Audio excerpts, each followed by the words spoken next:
Grand Rising. I think you guys are starting to realize who your daddy is.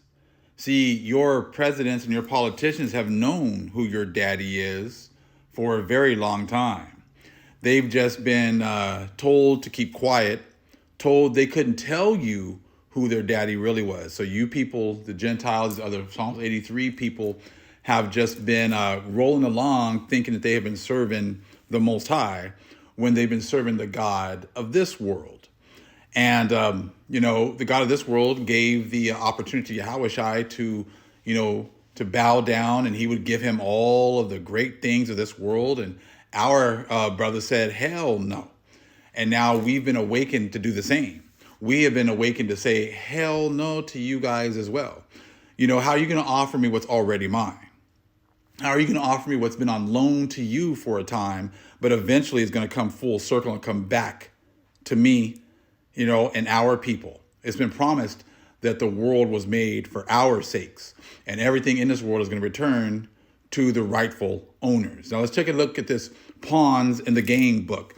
Just letting you know that these politicians have known for a very long time, who their daddy is and who they serve, even though they might give you lip service as to, how they're not going to, how they're not, bought and paid for, and they're independent people. And when they're running on these campaign trails, that they're going to, do what's best for, the whole nation. But, these people have been running everything, and now we're at 34, almost $35 trillion in debt.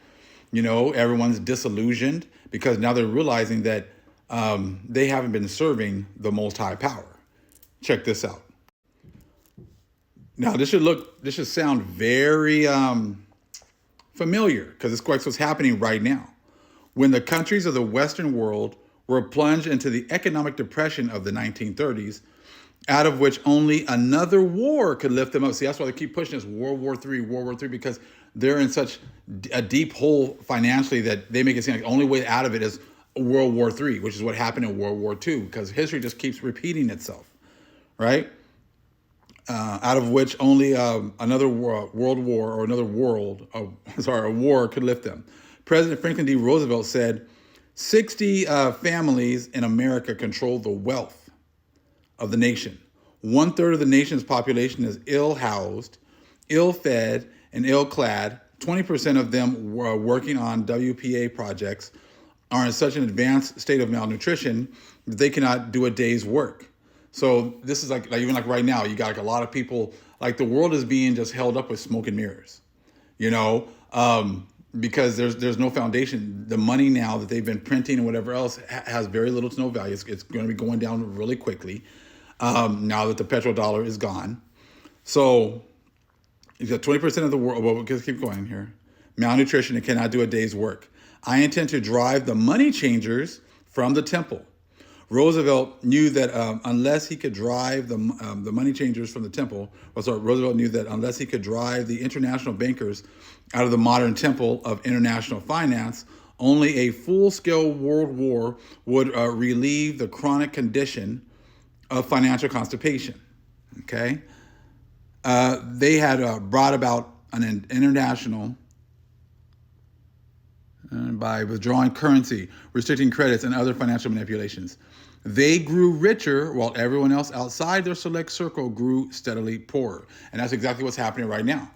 This is what I said. You guys don't realize that your daddy, has been, they're steadily growing richer and telling you to vote against your own best interest, And people have been doing that. These Psalms 83 have been doing it this whole time. We walked away from this process because we knew that this situation never benefited us.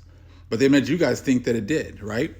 So, but soon Roosevelt was docile. So just like they do when these guys get into office, before they're in office, they say they're going to do this, they're going to do that. They're going to change the banking system. Just like 2008, when everything collapsed, they're going to, and they're going to go after the banks, whatever else. And they ended up giving them more money.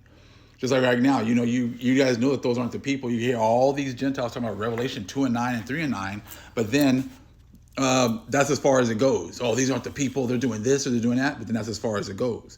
So they give everyone giving lip service, but still supporting, their daddy, still supporting Ish, right?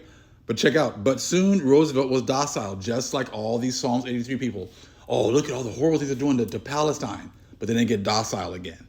right? Because there's no action behind their words. President Roosevelt found he couldn't break or even curb the power of the Illuminati. So now all of a sudden, these money chambers are now the Illuminati, right? I got to change out who they're talking about.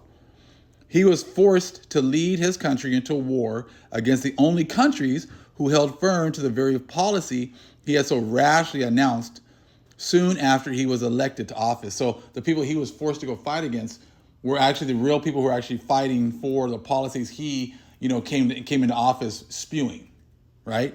But he was forced to eat his words and go against the ones that were actually trying to implement the policy that he was trying to get the money changers out, of the church or out of the building, whatever else. The other nations were, they're saying they're trying to do that, but the Americans were forced to fight against them. Okay, so he was forced to lead his country into war against the only countries who had held firm to the very policy he had so rashly announced soon after he was elected to office. And after he had grown haggard and gray doing the bidding of the men whose money and influence had placed him in the office of President of the United States, he allegedly died in the home of the richest and most powerful man in the United States. Just like these presidents, as soon as they come in looking all young, well, some of them did, they used to, and then they left looking all gray-haired and whatever else because they were doing the bidding of their daddy, right?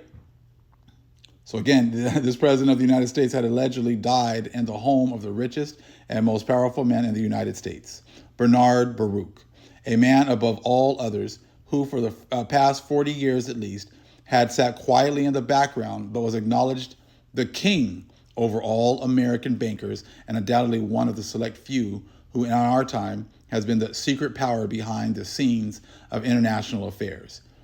Okay?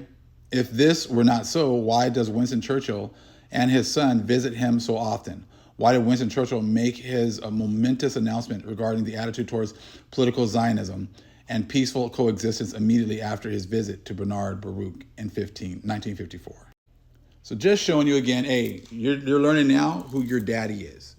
You thought, it was about God and country and whatever else, but this just shows you that our presidents, might say certain things, our politicians might say certain things, but we know by their actions who their daddy is. Shalom.